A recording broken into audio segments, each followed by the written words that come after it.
¡Qué bendición! Ya estamos en el quinto distintivo. En el episodio anterior estuvimos hablando sobre el distintivo que trata de que todos los creyentes son sacerdotes. Pero en el programa de hoy vamos a estar estudiando el quinto distintivo bautista, que consiste en iglesia cuyos miembros son salvos y bautizados.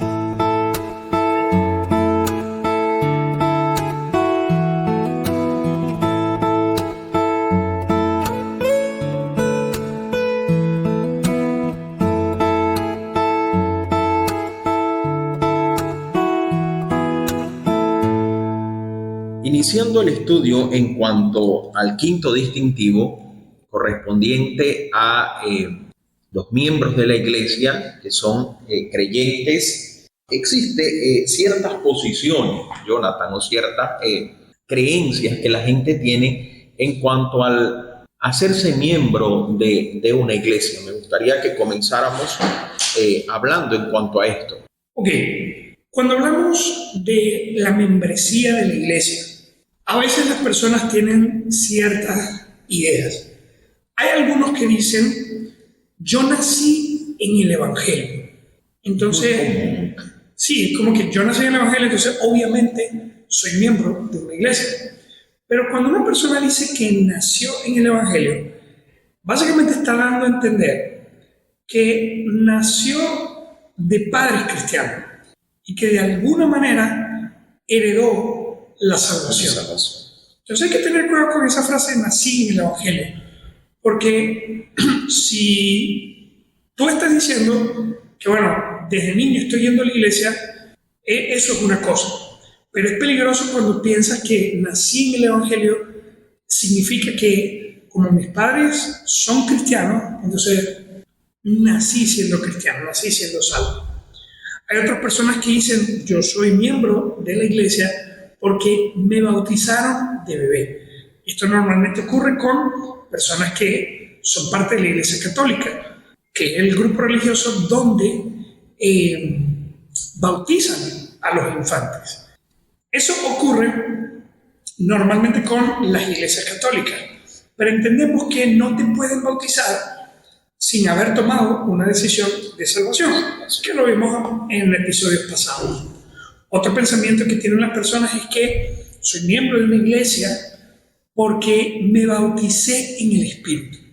Y normalmente esto se escucha mucho dentro del grupo pentecostal carismático, que ellos tienen la salvación en dos pasos. Primero tienes que creer en Cristo, pero eso no te asegura la vida eterna hasta que te bautizas en el Espíritu. Entonces ahí cuando la persona dice, ahora soy miembro, porque ahora soy salvo, ahora que he sido bautizado en el Espíritu, pero la realidad bíblica es que no recibo el Espíritu por una ceremonia, sino por haber creído en el Evangelio con fe.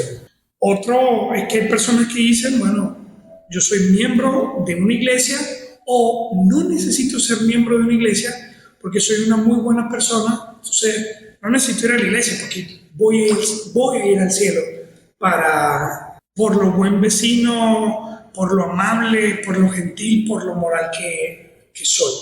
Pero la verdad es que solamente aquellas personas que han escuchado el Evangelio, lo han creído y han sido selladas por el Espíritu Santo y se bautizan, solamente ellos pueden ser considerados miembros de una iglesia local.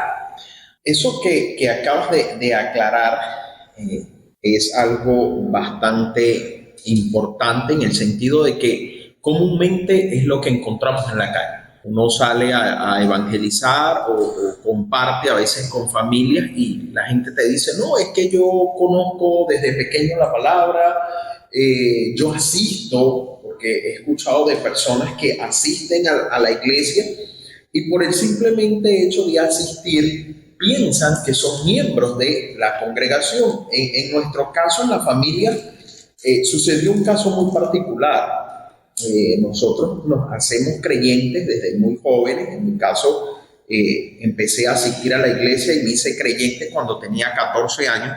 Y cuando fui ya un joven más maduro en conocimiento de la palabra, se me dieron ciertas oportunidades para enseñar. A raíz de esto, pues mi papá, cuando iba a enseñar uno de mis hermanos o iba a predicar yo, mi papá asistía a la iglesia. Le gustaba escuchar las predicaciones, escuchar el evangelio. Y la gente le decía, hermano, y lo trataban como si fuera un hermano. Ahora, él no era un miembro de la iglesia. Sí, pero de repente como por amabilidad o por la costumbre que todos los que están en el local de la iglesia Exacto, son hermanos, pero esto puede crear confusión. Ahora, vemos lo que la gente cree afuera, pero bíblicamente, ¿cómo me hago yo miembro de una iglesia? ¿Qué dice la Biblia? ¿Cómo paso a ser yo miembro de la Iglesia Nación Santa o en este caso de la Iglesia Bautista Palabra de Vida? O de cualquier iglesia bíblica. Fíjate, hoy en día hay que tener mucho cuidado porque hay muchas iglesias que están creciendo sin evangelismo. Y esto es preocupante porque debería ser el evangelismo quien ayude a que una iglesia crezca. Porque con el evangelismo tú explicas el mensaje de salvación y la persona toma una decisión consciente para seguir a Cristo y a partir de ahí puede vivir la vida cristiana si toma una decisión por Cristo. Pero hoy en día hay muchas iglesias que se han hecho famosas por la música que tienen o actividades que tienen y la gente va porque me gusta la música, la gente va porque hay un buen programa, hay juegos para los niños, hay actividades para jóvenes y de una u otra manera se acostumbran a asistir a esa iglesia. Y no se les está predicando el evangelio, pero ellos se están acostumbrando a asistir, se están acostumbrando a congregarse, sin siquiera conocer el evangelio, pero se están acostumbrando a congregarse. Y lo peor es que hay iglesias que dicen, bueno, ya esta persona tiene 1 mes, 2 meses viniendo, ya debería ser miembro de la iglesia. Entonces, hay veces en donde la cosa es automática, como ya tienes tanto tiempo viniendo, queremos que participes en una de nuestras actividades, que seas un recreador, un líder, un obrero, y sin darse cuenta el incrédulo se vuelve miembro de la iglesia local, sin siquiera conocer el evangelio. Conocer el evangelio. Sí, es triste tener estos casos de incrédulos teologizados, porque conocen hasta teología, pero no. Yo recuerdo hace unos años atrás estaba muy de moda el tema de el evangelio cambia. Y el evangelio cambia con una buena intención, reclutó a muchos jóvenes para que ellos llevaran el mensaje del evangelio. Pero en cosas de la Biblia no es solamente la buena intención, sino también la obediencia, como el Señor dice que debemos hacer las cosas. Tuve la oportunidad de conocer a un joven que él decía, yo soy rapero, entonces utilizó el rap para llevar el evangelio. Y se ponía en lugares públicos y rapeaba, la gente escuchaba el mensaje o escuchaba la canción. Y cuando él terminaba la canción, él decía, bueno, quien quiere venir a Cristo, repita después de mí. Y claro, mucha gente que estuvo bonita la canción, o por lo menos entendí la canción, ahora me está diciendo que tengo que aceptar a Jesús, pero tengo que repetir una oración. Y la mente católica que tiene el venezolano, o sea, no ve mal repetir una oración. Y si es para recibir a Jesús, mejor. De repente no entienden qué significa recibir a Jesús, pero, o sea, es de Dios, es una oración. No es nada malo. Sí, lo voy a hacer. Fácilmente lo puedo hacer. Bueno, este muchacho logró algunas, entre comillas, conversiones allí. Pero luego tuve la oportunidad de hablar con él. Y le digo, oye, ¿estás predicando el evangelio con rap? Sí. ¿Hace cuánto que tú recibiste a Cristo?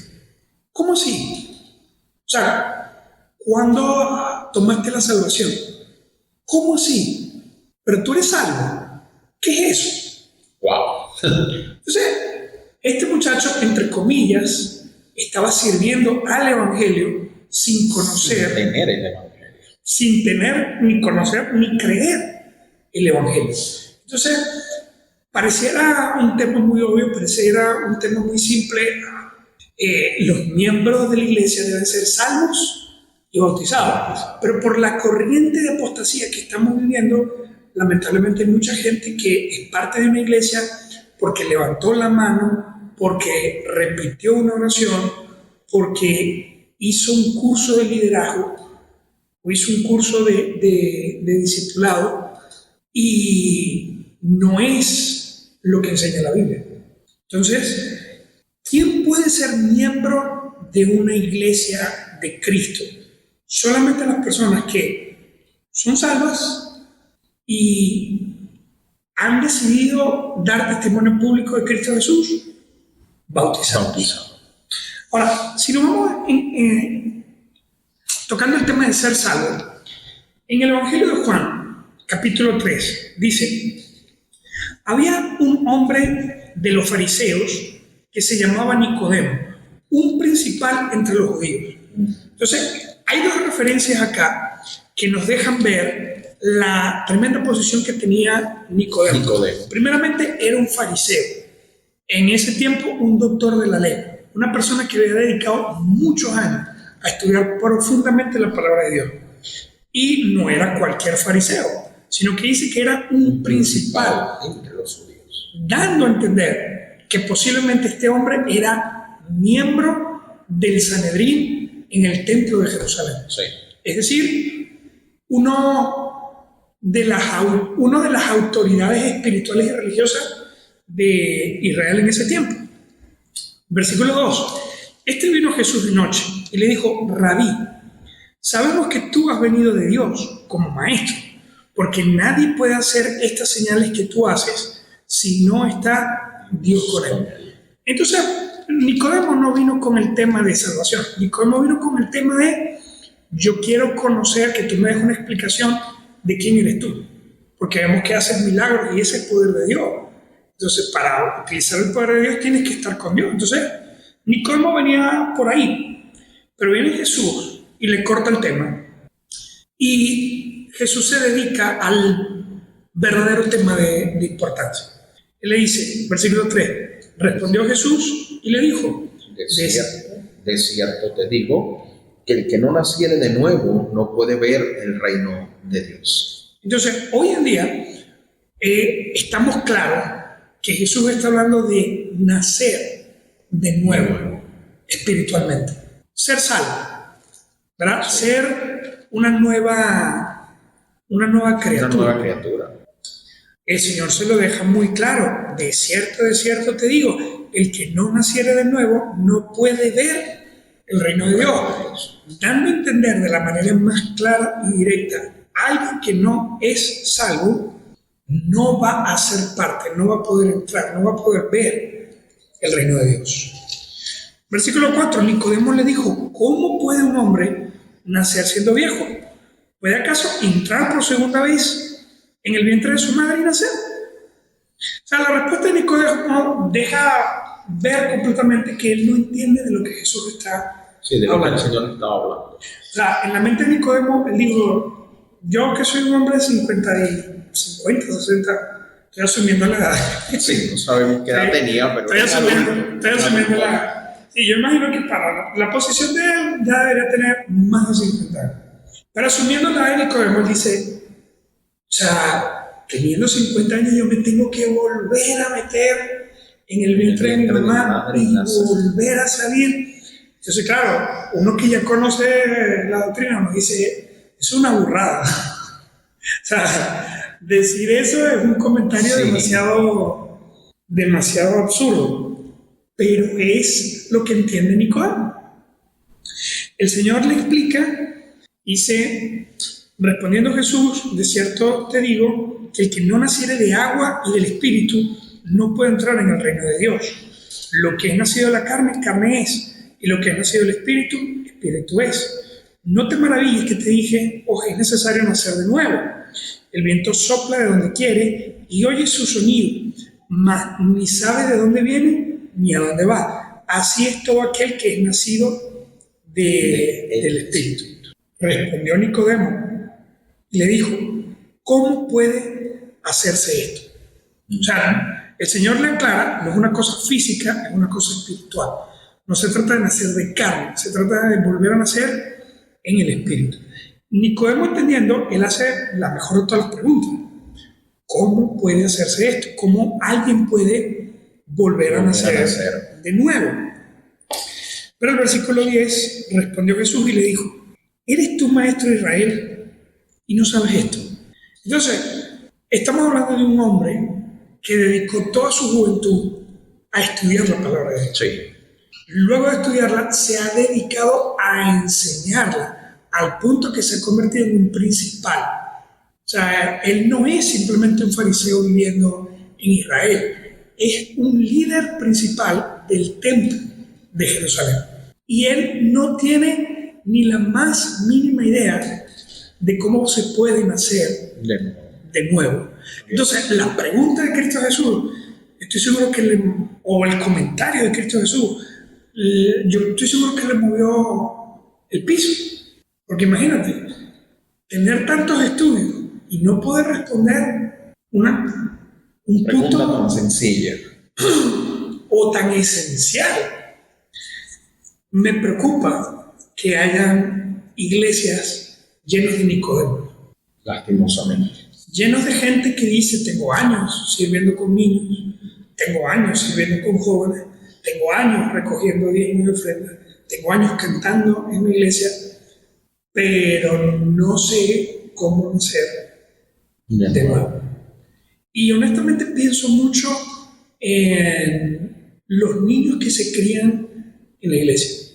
Porque lamentablemente entre los bautistas he podido observar niños que nacen siendo sus padres cristianos. Y les llevan a la iglesia, y los llevan a actividades, y los ponen a memorizar versículos, y los ponen a cantar, y todo este tipo de cosas. Y los niños asumen que como yo estoy haciendo estas cosas, yo debo ser cristiano. Entonces luego viene la adolescencia, y en la adolescencia comienzan los cuestionamientos, comienzan las dudas, y hay jóvenes que dicen, esto no es lo mío.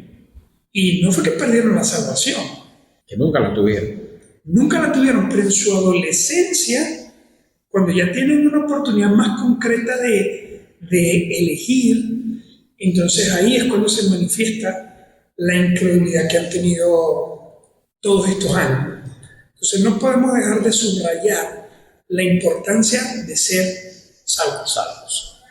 Entonces es el primer requisito para ser un miembro de la iglesia, por supuesto. Y lo vemos también en el libro de Hechos capítulo 2, cuando Pedro predica, vemos que se describe la conversión de 3,000 personas, luego que ellos creen porque fueron compungidos por la predicación.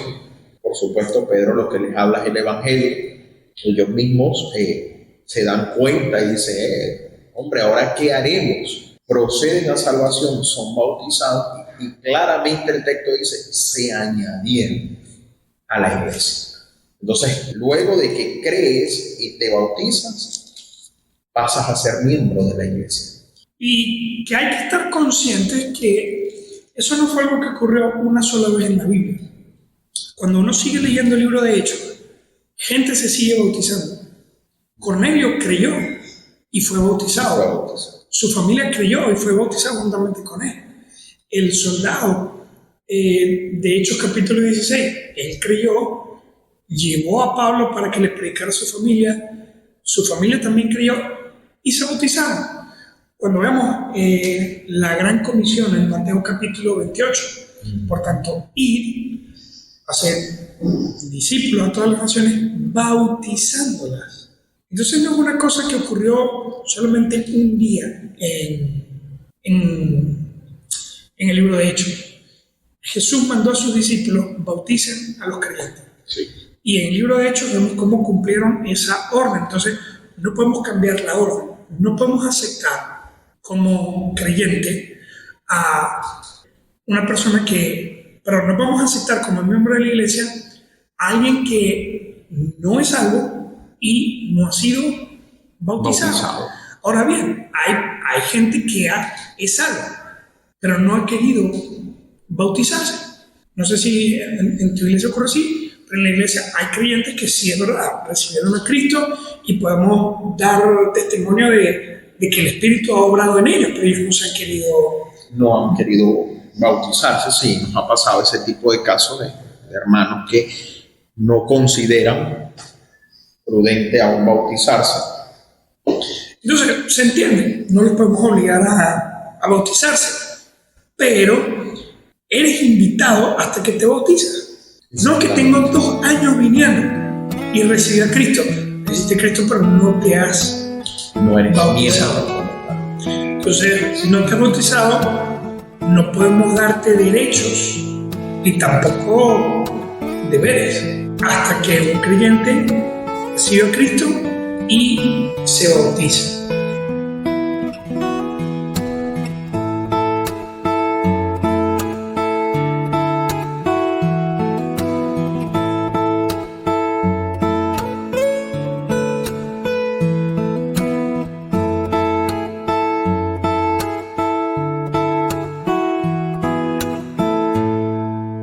Y esto es algo de lo que debemos estar bien pendientes, porque cuando vemos las cartas de Pablo, Pedro y Juan, ellos fueron muy claros, advirtiendo que vendría un tiempo de apostasía. Sí.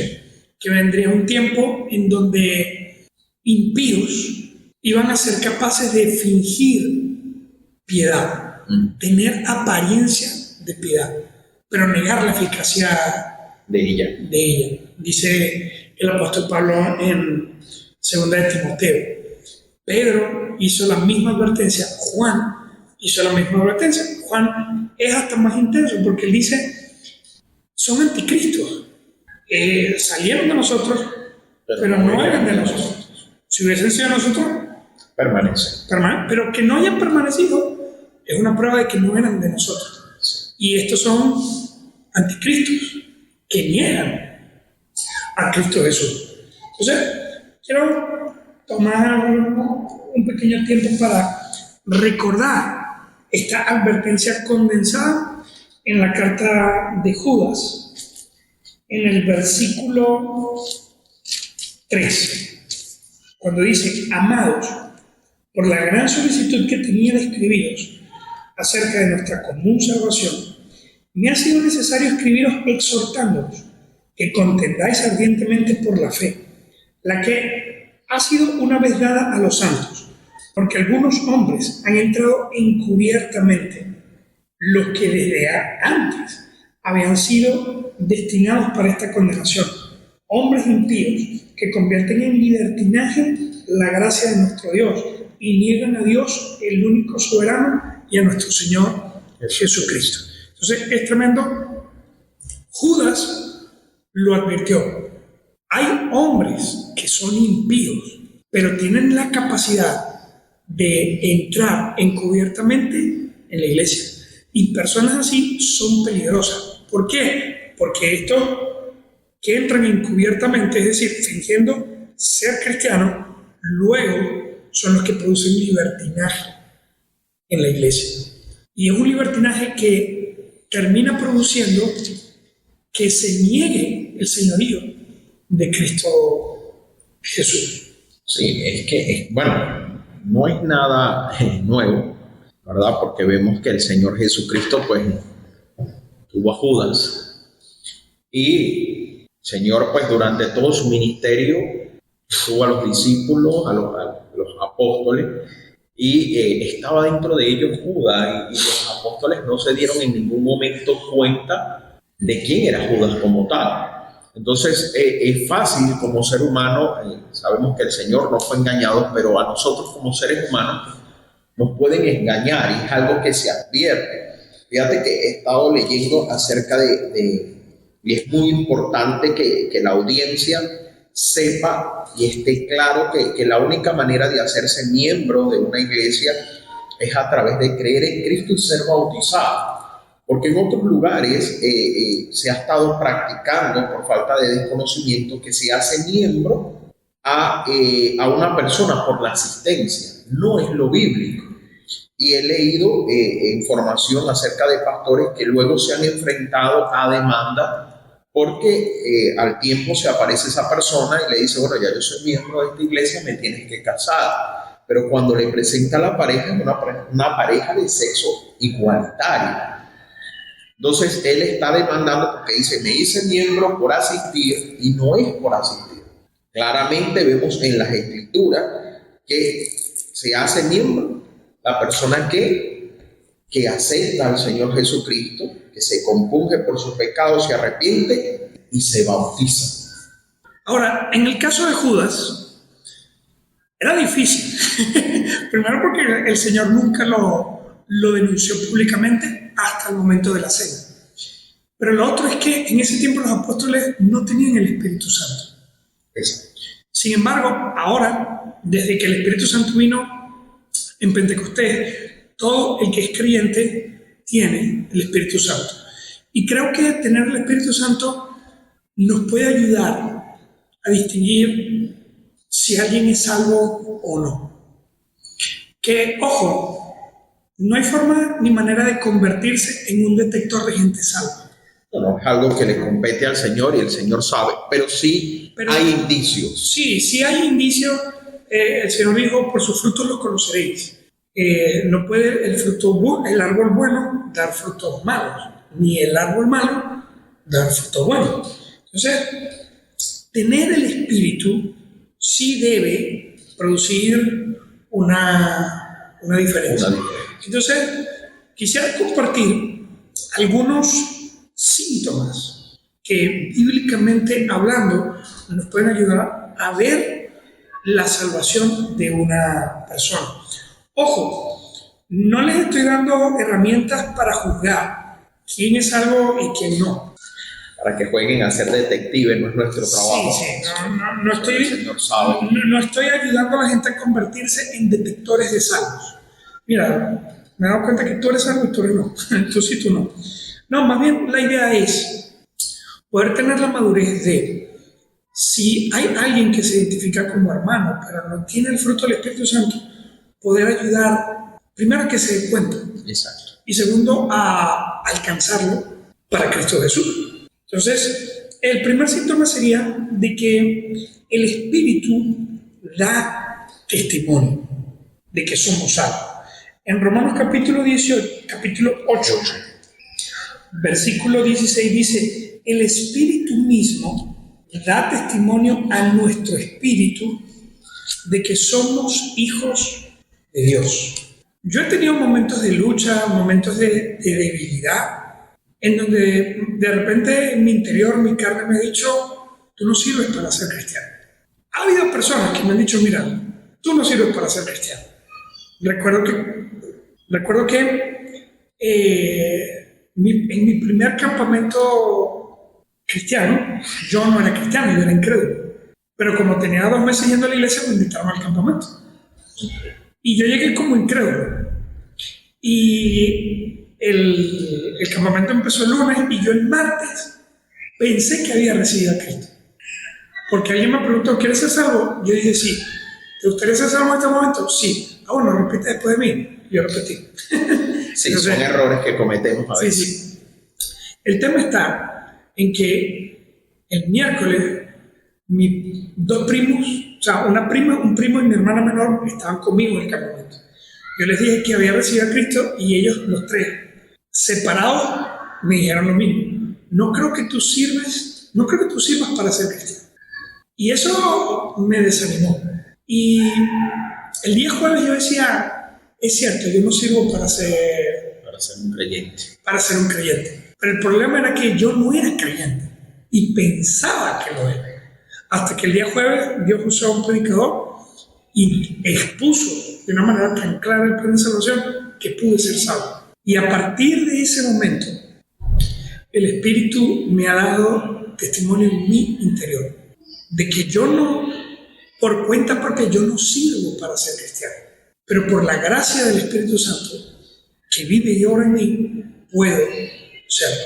Y en mis luchas más intensas y en mis momentos más oscuros, ha sido el Espíritu Santo en mi interior quien me ha convencido.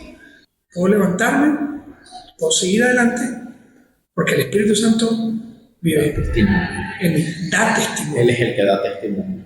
Entonces, yo no necesito que gente me diga, no, yo creo que tú eres cristiano. No, el Espíritu Santo en mi interior me puede decir, estoy contigo, eres salvo. Sí, porque fíjate que emocionalmente pudiésemos a veces confundir y pensar, no soy salvo, porque sobre todo cuando estamos en esa etapa de nuevo creyente, que tal vez molesto, dijimos una vulgaridad o hicimos cosas que no agradan como tal a Dios y puedes cuestionarte, pero ahí es donde la Escritura dice, no, el Espíritu Santo y ese mismo redarguir, ese mismo sentir de que le fallaste al Señor y eso te conlleva a un tiempo de oración, te hace saber, sí, eres salvo. El buscar arreglar con Él, el buscar permanecer en esa comunión como tal.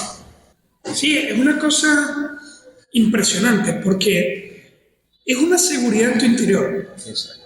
O sea, no tengo ni forma de describirlo, pero hay algo en mi interior que me hace tener seguridad en la salvación de Dios y en su gracia para seguir adelante. Otro síntoma, el primero, que el Espíritu da testimonio. El segundo es que tenemos la mente de Cristo. En 1 Corintios, capítulo 2, versículo 16 dice, porque ¿quién conoció la mente del Señor? ¿Quién lo instruirá? Mas nosotros tenemos la mente de Cristo. Y eso es algo que creo que es más fácil de describir, creo que es más fácil de experimentar. Yo recuerdo que de niño me llevaron a actividades de iglesia y yo era buenísimo, yo me gané muchas competencias memorizando versículos. Qué bueno. y respondiendo preguntas de historias bíblicas, pero no era salvo. Luego entré a bachillerato y yo entré a bachillerato con la idea inmadura de que, o sea, Dios siempre castiga al malo y recompensa al bueno. Y digo que es una idea inmadura porque hay que sentarse a estudiar. Sí, a ver lo que dice la Escritura. Libros como Job. El mismo Eclesiastés dice Sí, que hay que te deja ver justo cómo... que le acontece como si fueran impío que le acontece como si fueran. Sí, Dios siempre castiga al impío y siempre recompensa al justo, pero a veces no es inmediato. Exactamente. Entonces, el tema es que cuando yo vi que la gente, o sea, mis compañeros de bachillerato, están haciendo desastres, pecando voluntariamente, y Dios no abrió la tierra y se los tragó, no les lanzó un rayo, entonces yo dije, Dios no es real. Y endurecí mi corazón y yo creo que de primer a cuarto año me identifiqué como un ateo. Hasta que tuve la oportunidad de escuchar el Evangelio, lo creí, y luego Cristo Jesús comenzó a invadir mi mente con sus pensamientos. Y yo, pues, había cosas que yo decía, para mí las cosas son así. Pero luego comenzar a ver la Biblia y decir, está equivocado. No es como yo pensaba, es como Dios lo dice. O sea, es impresionante porque hay mucha gente que dice, no, que ten cuidado porque en la iglesia lavan cerebro. Y sí es verdad, pero solamente que hay que entender realmente, o sea, no es un lavado de cerebro en el sentido que no es una manipulación. O por lo menos no hay iglesias bíblicas. Porque si hay grupos religiosos y sectas sí, que te pueden manipular mentalmente. Pero en este caso, la Biblia dice que nosotros, los creyentes, tenemos la mente de Cristo. O sea, lo que nos da la capacidad de pensar como el Señor piensa. Yo recuerdo que de nuevo creyente, una de las luchas más cotidianas que yo tenía con el pecado era peleándome con mis hermanos. Y antes de Cristo, yo peleaba con mis hermanos y podía decirles de todo y atacarlos y todo porque yo decía, yo tengo la razón. Pero luego que recibí a Cristo, uno de los primeros pensamientos es que yo decía, estoy peleando, pero de repente comenzó a surgir la mente de Cristo, diciéndome, no está bien. Fíjate que eso es algo muy bonito, esa sensación que estás describiendo. Porque cuando nosotros aceptamos al Señor, la palabra describe que somos sellados con el Espíritu Santo. No es que recibimos el Espíritu Santo luego, no. Es que somos sellados, nos dan las arras, las marcas del Espíritu Santo está sobre nosotros. Y hay gente que a ese tipo de sensación lo llama, no es la conciencia que me redarguye, no la conciencia que te acusa, no, es el Espíritu Santo obrando y haciéndote, dándote esa confianza de que eres de Él. Porque si uno se pone a analizar el antes y el después, posiblemente cuando discutías con tus hermanos, antes de ser creyente, uno a veces en la misma adolescencia duraba hasta 1, 2, 3 meses, ¿por qué no hasta un año sin conversar con ellos, sin hablar? No somos enemigos. Pero de creyente hay algo que te dice, hey Jonathan, hey Jesús, hiciste mal, debes arreglar. Entonces ahí es como el Señor, su palabra, el Espíritu Santo que nos guía, comienza a redarguirnos y comenzamos a cambiar la forma de pensar. Y por supuesto, al cambiar la forma de pensar, una manera de actuar totalmente diferente a lo que era. Y es lo tremendo que justamente los versículos anteriores en este pasaje hablan del hombre natural, que no puede percibir las cosas del Espíritu. Pero un creyente, alguien que es salvo, va a comenzar a pensar como Cristo Jesús. Sí. Y de repente el tema de la santidad ya no es una locura. Y de repente el tema del perdón ya no es una locura. Sino que ahora las cosas que Jesús dice, las cosas que Él enseña, son las que tienen sentido. Son una verdad absoluta para nosotros.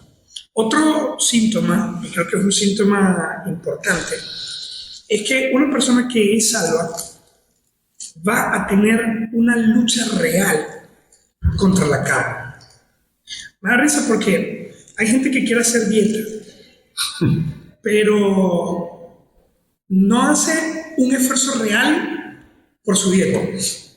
O comienza, pero no la continúa. Entonces es una cosa como que, ok, está bien, no voy a abusar en el desayuno.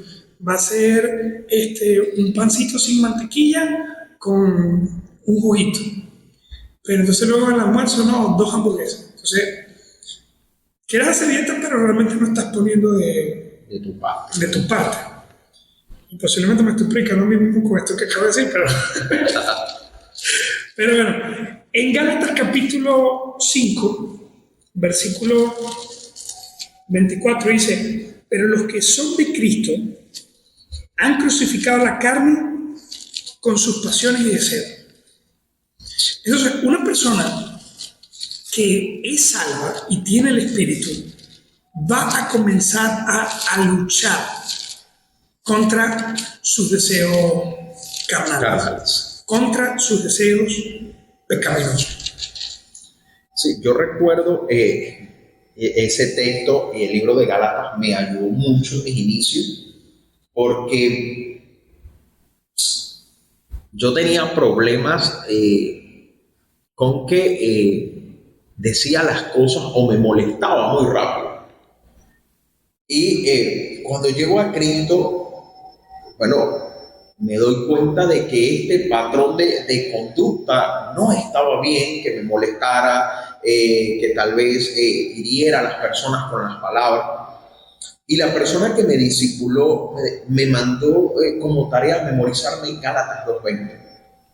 Fue uno de mis primeros textos que memoricé y hasta más de 20 años después lo puedo recordar y ha ayudado mucho a mi actuar como cristiano, el reconocer de que estoy muerto, he sido crucificado, dice, claramente el texto dice, tú fuiste crucificado con Cristo y ahora ya no vives tú, sino que comienza Cristo a vivir en ti, conforme a lo que uno le va a ir permitiendo. Entonces es algo que te ayuda en este caso. Luchamos contra pasiones el mismo apóstol Pablo dice que nosotros estamos vendidos al pecado, porque es nuestra naturaleza. Pero ya cuando hay este cambio de mentalidad, cuando ya tienes el Espíritu Santo, empieza esa lucha dentro de ti. Decir, esto agrada a Dios, esto no agrada a Dios.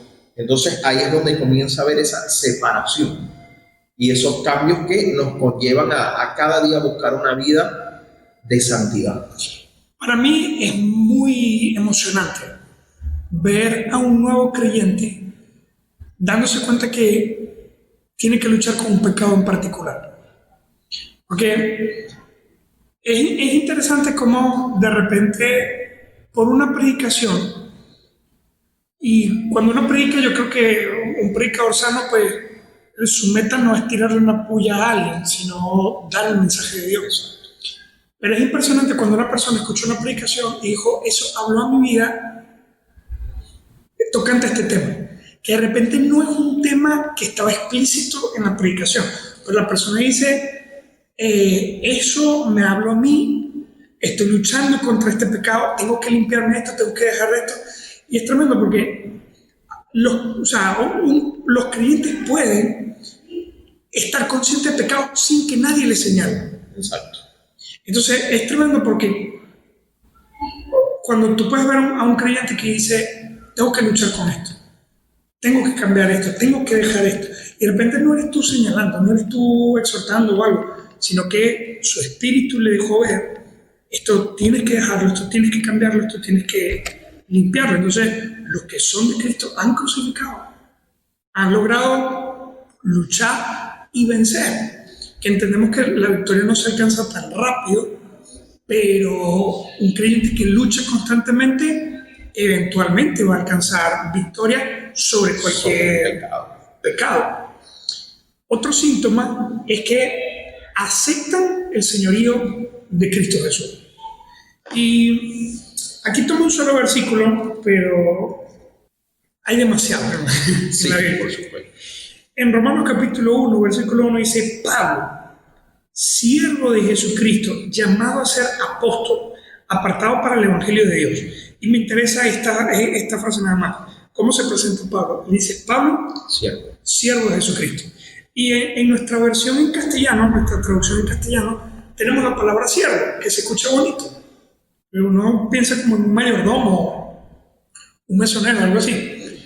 Pero la palabra original es esclavo. Entonces, Pablo está diciendo, Pablo, esclavo de Jesucristo. Y lo interesante es que la primera vez que Pablo aparece en la Biblia, le llaman Saulo. Y cuando aparece Saulo por primera vez en la Biblia, es el principal opositor de Cristo Jesús. Así es. El hombre aparece en la historia de la Biblia para luchar en contra de los seguidores de Cristo Jesús. Pero luego Jesús se le aparece y acto seguido, Saulo se convierte en Pablo, siervo de Jesucristo. Entonces, Pablo pasó de estar en contra a ser un esclavo obediente y fiel de Cristo Jesús. Y eso no es algo que solamente pasa con Pablo. Todo el que es salvo, Cristo Jesús comienza a tener un nuevo peso. Ya no es una imagen, ya no es un cuento, ya no es una leyenda, es el Dios real y verdadero a quien tengo que obedecer, a quien tengo que agradar, a quien me tengo que someter. Fíjate que es muy importante aclarar esa posición del apóstol Pablo. Yo en estos días le enseñaba dentro de la iglesia, porque un esclavo no tiene derecho a decidir nada. Un esclavo simplemente obedece, no tiene derecho a demandarle nada. Y de hecho, lastimosamente, hoy en día vemos muchas corrientes de evangelio donde personas le demandan cosas a Dios y le dan órdenes al Señor como si el Señor fuera nuestro esclavo, nosotros el amo. Pero vemos que Pablo se presenta, Pablo, esclavo del Señor. Y es a lo que nos debe conllevar, o cada creyente debe tener esta característica. Nosotros estamos llamados a obedecer la palabra de Dios por completo, no ciertas porciones, no lo que me parece, lo que me conviene, lo que yo creo, no. Es que somos esclavos y sea cual sea la orden que el Señor me dé, yo debo obedecer. Entonces, una persona que es salva es una persona que no cuestiona las órdenes del Señor. Sí, ese es el asunto. Jesús se convierte en tu Señor. Exactamente. En mi caso, yo pasé de burlarme e irrespetar el nombre de Jesús a adorarlo, amarlo y obedecerlo. Y servirle no como nos parece, sino como Él quiere que se le haga. Y eso no es algo, vamos a decir, que alguien puede simular, sino que es algo que se presenta por naturaleza en el creyente. O sea, un cristiano ni siquiera ha visto a Jesús en persona, pero tu fe hace que Él sea tan real que Él es el Dios verdadero, Él es el sabio, Él es el omnipotente, Él es insuperable. Entonces, ¿cómo no amarlo? ¿Cómo no seguirlo? ¿Cómo no sujetarme y obedecer? Entonces, un síntoma innegable de salvación es esa sujeción natural Al Señor. al Señor. Esa rendición natural de que ahora ya no es como a mí me da la gana, sino es Como el Señor lo dice. como Dios quiere. Un último síntoma del que vamos a hablar, que en la Biblia hay muchos más, pero he tratado de repente subrayar los que me De parecen resumir para no tomar tanto tiempo. más relevantes. Pero el último está en Segunda de Juan. Y sí, esa carta existe. En Segunda de Juan, capítulo único, versículo 9. Dice, o lo voy a leer desde el 8. Dice, mirad por vosotros mismos, para que no perdáis el fruto de vuestro trabajo, sino que recibáis galardón completo. O sea, el apóstol Juan está diciendo, mira, esto se lo digo para que saquen bien las cuentas y no vayan a perder el fruto, o sea, el esfuerzo que están haciendo. Versículo 9. Cualquiera que se extravía y no persevera en la doctrina de Cristo, no tiene a Dios. El que persevera en la doctrina de Cristo, ese sí tiene al Padre y al Hijo. Entonces, esto es tremendo porque hoy en día, en algunos grupos cristianos, se ha vuelto cotidiano el descarriado y el apartado. Sí.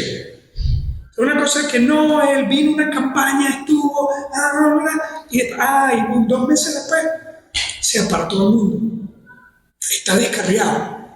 Una vez en evangelismo conocí a un hombre que él me decía que, bueno, me preguntó ¿cuánto tiempo tiene usted en Cristo? Yo creo que en ese tiempo tendría yo unos 15 años en Cristo. Entonces, yo le digo, no, 15 años, pero corridos. Yo le digo así, ¿cómo que corrido? No, porque yo tengo 20, pero no son corridos. Y yo, ¿cómo que no son corridos? Va que yo estuve 5 años y después me aparté 2. Después regresé y estuve 3. Y después me volví a apartar. Y después...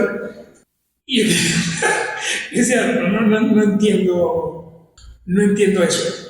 O sea, es peligroso. Yo sé que hay creyentes que se debilitan y se alejan de la iglesia. Sí sé. No, y de hecho tenemos referentes bíblicos porque el mismo apóstol Pedro pasa por un desánimo y vemos cómo regresa a su antiguo trabajo a pescar nuevamente. Sin embargo, el Señor lo toma y lo vuelve a traer, pero fue momentáneo este tiempo. Sí, por eso te digo, sé que de repente hay creyentes que por situaciones pesadas pues, pueden distanciarse de la iglesia. De repente no de Cristo, pero sí de la iglesia. Sin embargo, hay personas que están participando activamente en una iglesia y de repente tuvieron un resbalón y ese resbalón se convierte en la razón de por qué me fui voluntariamente al mundo por 2, 3, 4 años. Entonces, es preocupante. Sí. Es preocupante. Y más cuando la Biblia dice claramente, el que no persevera en la doctrina de Cristo no tiene a Dios. Pero no te está diciendo como que no tiene conocimiento, no tiene amor, dice, no tiene a Dios. Sí, que fíjate que la Biblia también dice que las ovejas oyen su voz y le siguen. Entonces, yo sé que te has encontrado, así como me ha pasado a mí, muchos ejemplos de gente que dice, no, pero es que en la iglesia donde congregaba alguien robó, alguien cayó en adulterio, y por eso yo me aparté. Es válido que te apartes de ese lugar, pero no que te dejes de congregar. Puedes ir y congregarte en otro lugar. Porque si tú te apartas teniendo tal vez eso como excusa, pudiese ser que nunca has nacido de nuevo. Y lamentablemente hay personas que se vician con esto. Lamentablemente he conocido personas que llegaron a la iglesia, no aguantaron la vida espiritual y se fueron al mundo a hacer desastres. Y haciendo desastres en el mundo dicen, no, lo que pasa es que yo me di cuenta que yo no era salvo. De repente vuelven, no, y ahora sí soy salvo. Pero vuelve otra vez el patrón, vuelven a alejarse del mundo, hacen desastres. No, lo que pasa es que yo pensé que había recibido a Cristo, pero realmente, y se convierte en un círculo vicioso de recibir, no recibir, recibir, no recibir, recibir, recibir, y eso es demasiado peligroso, porque dándole esas vueltas pueden morir y quedar definitivamente condenados para la vida eterna. Entonces, qué peligroso es cuando una iglesia no está ayudando a quienes quieren volverse parte de ella. Una iglesia debe ayudarte, primeramente, a ser salvo y segundo, a crecer como discípulo de Cristo, empezando con el bautismo. Entonces, ten mucho cuidado si tu iglesia, aún identificándose como bautista, no está siguiendo el modelo bíblico. Ahora, fíjate, Jonathan, tengo una pregunta, es algo que me imagino que te ha pasado también, que así como hay creyentes o personas que se hacen llamar creyentes, que se van, se apartan por un tiempo, hacen desastres en el mundo, luego regresan, así tenemos otros, nosotros los seguimos llamando hermanos, personas que se apartan de la congregación, pero que sabemos que aunque no llevan una vida desordenada, conforme a las escrituras, no se congregan. ¿Pudiésemos nosotros llamar a esa persona o catalogarlo como miembro de una iglesia? Bueno, si nos vamos a la Biblia dice, si hay un hermano que está viviendo desordenadamente, sácalo. Eso quiere decir que no lo sigues tomando en cuenta como un cristiano, ¿verdad? Como un creyente. Entonces eso es lo que me dice la Biblia. La Biblia me dice, mira, si hay una persona que se identifica con Cristo, o quiere identificarse con Cristo, pero está viviendo de forma opuesta a Cristo, no lo consideres miembro de la iglesia y pon ahí, examina su salvación, ¿verdad? Aún en Mateo 18 nos dice, mira, un hermano que entró en un conflicto y uno habló con él, dos hablaron con él, la iglesia habló con él y no quiere reaccionar, tenle por gentil y publicano. Pero esos son, o sea, la Biblia está tomando caso de creyentes que se desviaron, creyentes que se corrompieron. Pero en este caso que tú estás hablando, por lo menos como iglesias tenemos el tema de la Constitución. Sí. Que viene siendo la normativa, interna. Las normas internas de la iglesia. Exacto. En nuestro caso, la membresía se puede perder. No estamos diciendo que se va a perder la salvación. No, claro. Estamos diciendo que se pierde la membresía. Ahora, ¿qué tiene que ocurrir para que un hermano pierda la membresía? Caiga abiertamente en pecado y no quiera reconocerlo. O, en el caso más ligero, una persona que deja de congregarse por 6 meses consecutivos, automáticamente pierde su membresía. Entonces, no es algo que te pueda decir, mira, en la Biblia dice que haga esto, pero es parte de nuestra normativa interna y creo que cada iglesia puede manejarlo de forma particular. Aclararla en cuanto a la pregunta es porque, primero, sabemos que el libro de Hebreos habla de que no debemos dejarnos de congregar, como algunos dicen. Es decir, había gente en esa época que se acostumbró a no congregarse, no es nada nuevo. Pero también en episodios anteriores aclarábamos que las personas al bautizarse y hacerse miembro de la iglesia tienen derecho a opinar dentro de las juntas, a tomar ciertas decisiones, a participar dentro del ministerio. Entonces, tal vez ustedes dirán, no hay un basamento bíblico, pero ¿por qué tienen esa normativa dentro del manual interno de la iglesia? Es para cuidar a la iglesia, porque una persona pudiese decir, bueno, yo soy miembro, yo me bauticé acá en Palabra de Vida, pero tengo un año sin congregarme y resulta que hay una reunión donde se va a tomar, ¿verdad?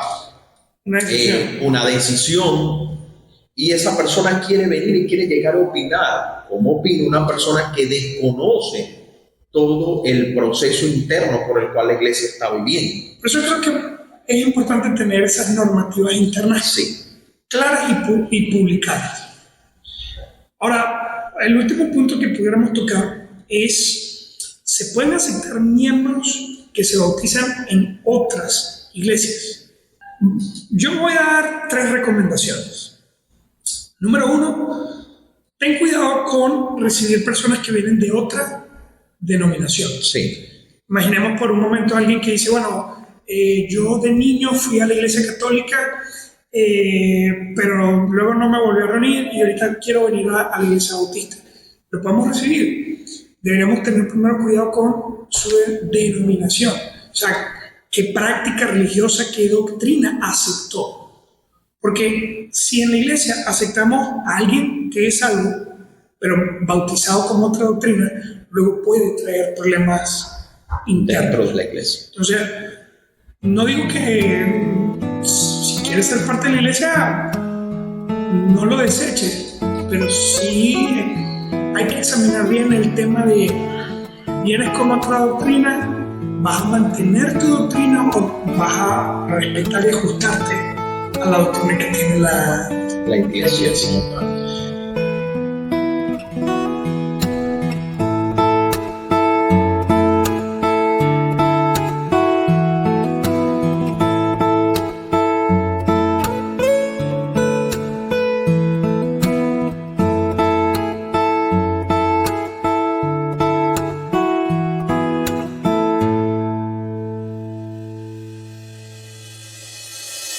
Esto fue Bíblicamente.